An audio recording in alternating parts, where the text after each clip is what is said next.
যে সরকারকে যদি বলা হয় এখন এটা কমিশনের সরকার বললে বোধহয় ভুল হবে না। পঞ্চায়েত থেকে মহাকরণ কমিশন ছাড়া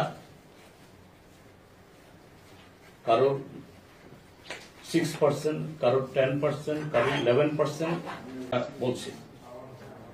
কাকে দেবে? আমাদেরকেও দেবে না।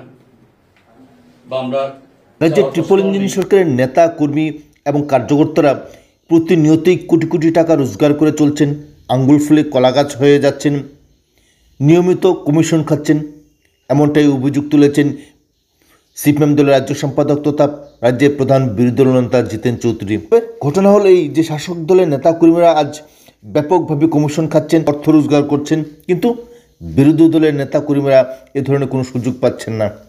এটাই ঘটনা, এটাই বাস্তব পরিস্থিতি। এই জন্য কি জিতেনবাবু মনে মনে যথেষ্ট আফসোস করছেন? এই বিষয়টা ওনার বক্তব্য থেকে স্পষ্ট হয়ে যাচ্ছে। তেমন আফসোসের কথাই ওনার কণ্ঠে ব্যাপকভাবে ধরা পড়ছে। যদিও তিনি একসময় ছিলেন টিআরএসির চেয়ারম্যান, তাই এই ঘটনা সম্পর্কে তিনি খুব ভালো করেই জানেন কোথায় কি হয়। তাই কি ওনার মনে এত আক্ষেপ? কেন এত কোয়ালিটি খারাপ?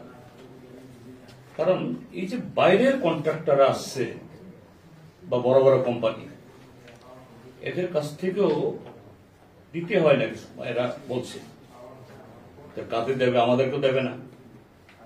বা আমরা চাওয়ার প্রশ্নও নেই। কাকে দেবে? আমাদেরকেও দেবে না। বা আমরা চাওয়ার প্রশ্নও নেই। কাকে দেবে? আমাদেরকেও দেবে না। বা আমরা চাওয়ার প্রশ্নও নেই। কাকে দেবে? আমাদেরকেও দেবে না। বা আমরা চাওয়ার প্রশ্নও নেই।